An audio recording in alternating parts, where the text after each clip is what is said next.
Hello and अस्सलाम वालेकुम dear students. कैसे हैं आप लोग? होपफुली आप लोग ठीक होंगे और आप लोगों का एग्ज़ाम जो है वो अच्छा रहा होगा hopefully.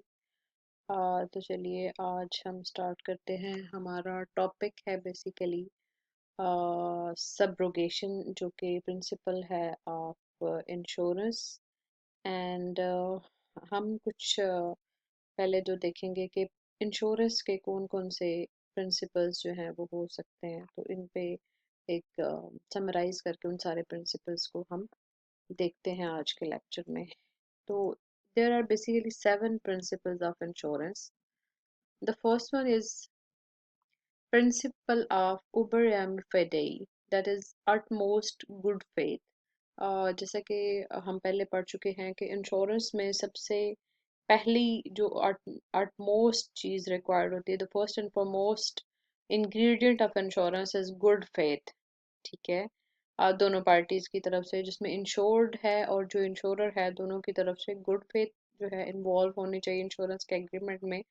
The second principle is principle of insurable interest. Okay, like किसी कोई भी पॉलिसी किसी भी ऑब्जेक्ट के ऊपर, इंश्योरेबल ऑब्जेक्ट जो है वो उसके ऊपर इंटरेस्ट जो है आप ले रहे हैं, और कोई भी पॉलिसी आप ले रहे हैं तो उसमें आपका इंश्योरेबल इंटरेस्ट जो है वो क्या बन रहा है, उसका क्या प्रिंसिपल है और ये किस तरह से रेगुलेट होता है। The third one is principle of indemnity. Indemnity का भी मैं आप लोगों को पहले एक्सप्लेन कर चुकी हूँ। इसके लिटरल मीनिंग्स होते हैं to make good the loss, like किसी पार्टी को जो है वो अगर कोई किसी किस्म का लॉस अक्रंस हो जाती है तो उसको इंडेमनीफाई करना, उसको कंपनसेट करना जो होता है, इसको क्या कहते हैं? Indemnity. Now the third one is fourth one is principle of contribution. Contribution जो है वो क्या है कि कंट्रीब्यूट करना। ठीक है। इसमें एक से ज्यादा जो है आपके इंश्योरर हो सकते हैं। आप एक ही सब्जेक्ट मैटर जो है, एक ही इंश्योरेबल ऑब्जेक्ट जो है उसके ऊपर डिफरेंट इंश्योरर्स के साथ जो है वो कॉन्ट्रैक्ट कर सकते हैं। तो उनका कंट्रीब्यूशन क्या होगा? Up to their respective extents. Now, the principle of subrogation. This is what we have to talk about in detail.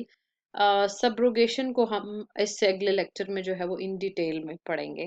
ठीक है जी। ये subrogation क्या है? ये बहुत इंपॉर्टेंट प्रिंसिपल है, इसको हम डिटेल में डिस्कस करेंगे। इसके बाद है जी प्रिंसिपल ऑफ लॉस मिनिमाइजेशन।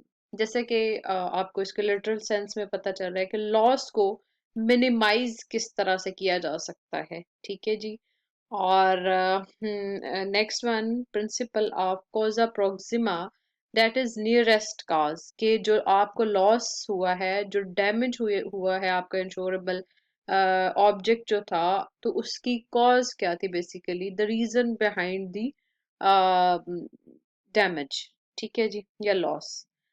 चलें अब हम एक एक करके इनको देखते जाएंगे कि जी ये क्या है, बड़ा ब्रीफली एक्सप्लेन करेंगे इनको। इसमें पहला है प्रिंसिपल ऑफ इंश्योरेबल इंटरेस्ट। मैं एक दफ़ा बेयर रीडिंग आप लोगों के लिए कर देती हूँ इसकी। The principle of insurable interest states that the person getting insured must have insurable interest in the object of insurance. ठीक है। अब जो आपका इंश्योरेंस का ऑब्जेक्ट है, जिस ऑब्जेक्ट को सामने रखते हुए आप पॉलिसी जो है वो इंश्योरेंस की ले रहे हैं, तो उसमें आपका इंश्योरेबल इंटरेस्ट जो है वो क्या है? A person has an insurable interest when the physical existence of the insured object gives him some gain। यानी कि एक पर्सन जो है उसका इंश्योरेबल इंटरेस्ट क्या होगा कि जब जो इंश्योर्ड ऑब्जेक्ट है, जो चीज है जिसको आपने इंश्योर करवाया है, जो सब्जेक्ट मैटर है, उससे आपको किसी किस्म का कोई गेन हो रहा है। ठीक है। उसकी उस चीज के एग्जिस्ट करने की वजह से you are earning something in terms of money, या in terms of monetary value. ठीक है। जैसे फॉर एग्जांपल आपकी कैब है, फॉर एग्जाम्पल आपकी गाड़ी है। ठीक है। तो उसकी एग्जिस्टेंस से क्या है, you are getting something in return. For example if you are driver of a taxi cab, तो आप क्या कर रहे हैं कि उससे आप अर्निंग कर रहे हैं, तो ठीक है, उस टैक्सी कैब की एग्जिस्टेंस जो है बेसिकली वो क्या है आपके लिए गेन है। और उसकी नॉन एग्जिस्टेंस जो है, but it's non existence will give him loss, और अगर वो एग्जिस्ट नहीं करती तो उससे उससे क्या होगा, उसका रोजगार जो है वो खत्म हो जाएगा और उसे लॉस होगा। In simple words, the insured person must suffer some financial loss by the damage of the insured object. तो सादा अल्फाज में क्या है कि जो इंश्योर्ड पर्सन है, अगर उसका जो इंश्योर्ड ऑब्जेक्ट था उसको किसी किस्म का कोई डैमेज कॉज हो जाता है तो उसकी वजह से वो फाइनेंशियल लॉस जो है वो सफर करेगा। जिस तरह के मैंने टैक्सी कैब की मिसाल दी, अगर आपका कोई कार एक्सीडेंट हो जाता है या वैसे ही कुछ आग लग जाती है उसमें किसी किस्म का, जो है वो गाड़ी आपकी खराब हो जाती है, उसको किसी भी तरह से जो है वो डैमेज काज हो जाता है, तो वो क्या होगा, आपको मॉनेटरी लॉस हो जाएगा, फाइनेंशियल लॉस हो जाएगा। ठीक है। Now the next one, principle of uberrimae fidei, that is utmost good faith. अच्छा जी, अब गुड फेथ जो है, कोई भी एग्रीमेंट आपने करना है, कोई भी कॉन्ट्रैक्ट आप कर रहे हैं, तो उसमें सबसे पहली चीज जो देखी जाती है बाय लॉ वो ये होती है कि उसमें गुड फेथ जो है वो इन्वॉल्व होनी चाहिए। कोई बैड इंटेंशन या कोई हिडन इंटेंशन जो है वो दोनों पार्टीज की तरफ से नहीं होना चाहिए। उनका कोई अल्टीरियर मोटिव्स के साथ उन्होंने वो एग्रीमेंट जो है वो उसको कंक्लूड ना किया हुआ हो। ठीक है जी। अच्छा जी, देखते हैं कि ये क्या है। Principle of utmost good faith, और in simple English words, the principle of utmost good faith is the very basic and first primary principle of insurance. According to this principle, the insurance contract must be signed by both parties. और parties कौन कौन सी हैं? Insurer और insured in an absolute good faith or belief or trust। ठीक है, कोई भी relationship है तो उसमें ट्रस्ट जो है वो पहली सबसे पहले जो है रिक्वायर्ड इंग्रेडिएंट होता है। तो इसी तरह से ये जो इंश्योर्ड और इंश्योरर है, इनके दरमियान जो रिलेशनशिप कायम होने जा रहा है वो एक गुड फेथ की बुनियाद पे और एक ट्रस्ट की बुनियाद पे बनने जा रहा है। तो ये लिहाजा गुड फेथ या ट्रस्ट या बिलीफ जो है उनको एक दूसरे में होना चाहिए। Now the person getting insured must willingly disclose and surrender to the insurer his complete true information regarding the subject matter of insurance। अब गुड फेथ क्या है, आप उसको सिर्फ अल्फाज में, आप स्पोकन वर्ड्स में उसको सिर्फ नहीं कह सकते दोनों पार्टीज। उसके लिए आपको जो है एक्शन लेना होगा। ठीक है, because action speak louder than words. तो एक्शन किस तरह से हो सकता है कि जो आपका ऑब्जेक्ट है, जो आपका आप एक इंश्योर्ड ऑब्जेक्ट वो है उसको करा रहे हैं कि कोई भी सब्जेक्ट मैटर, फॉर एग्जांपल जैसे मैंने कैब की मिसाल दी, तो आप इंश्योरेंस उसके ऊपर ले रहे हैं।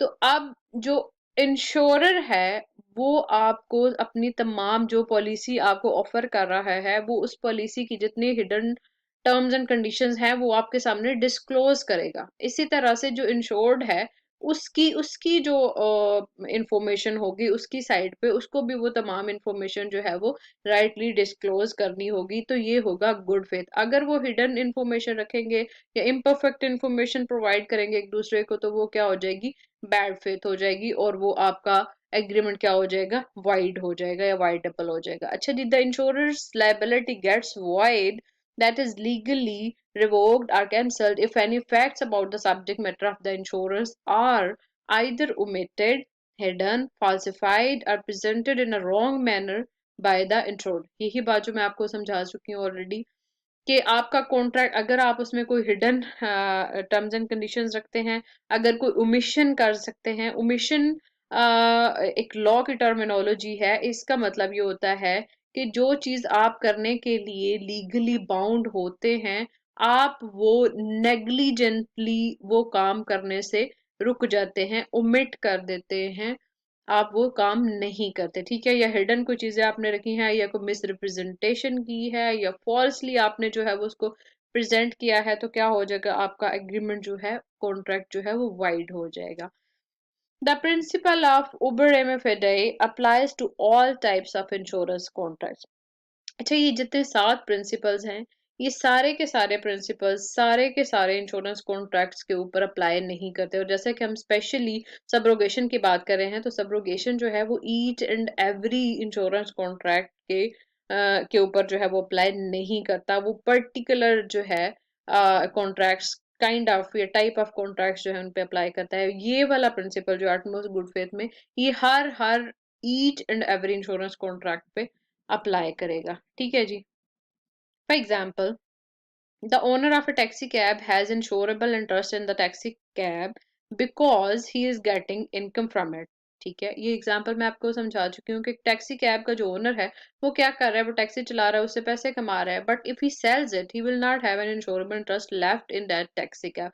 और अगर वो उसको बेच देता है तो उसका उसमें इंश्योरेबल इंटरेस्ट जो है वो खत्म हो जाएगा। सो from above example, we can conclude that ownership plays a very crucial role in evaluating insurable interest। तो insurable interest तब तक प्रिवेल करेगा जब तक कि आपकी ओनरशिप जो है उस इंश्योर्ड ऑब्जेक्ट के ऊपर प्रिवेल करेगी। अगर आपकी ओनरशिप एक्सटिंग्विश हो जाती है तो इसका मतलब है कि आपका इंश्योरेबल इंटरेस्ट भी एक्सटिंग्विश हो गया है। Fine. Now principle of indemnity. Indemnity, in its letter, says it means to make good the loss. It means security, protection and compensation given against damage, loss और injury। ठीक है जी, आपने compensate करना है damage, loss और injury को। According to the principle of indemnity, an insurance contract is signed only for getting protection against unpredicted financial losses arising due to future uncertainties। अच्छा जी, principle of indemnity क्या है कि आपने एक इंश्योरेंस कॉन्ट्रैक्ट जो है वो साइन किया, किसके लिए? ताकि आपको एक प्रोटेक्शन मिल सके, आप सिक्योर कर सके अपने आप को किस चीज से?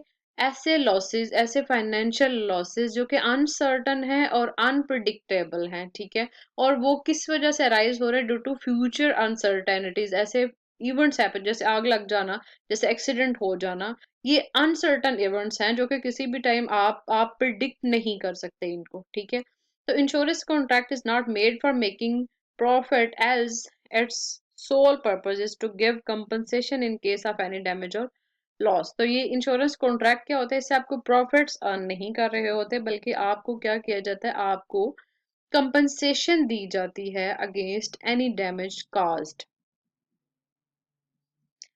ओके, इस लेक्चर को हम यहीं पे ख़त्म करते हैं। प्रिंसिपल ऑफ कंट्रीब्यूशन जो है वो अब हम अगले लेक्चर में इंशाल्लाह देखते हैं इसको। तो टिल देन, बाय बाय, और खुश रहें।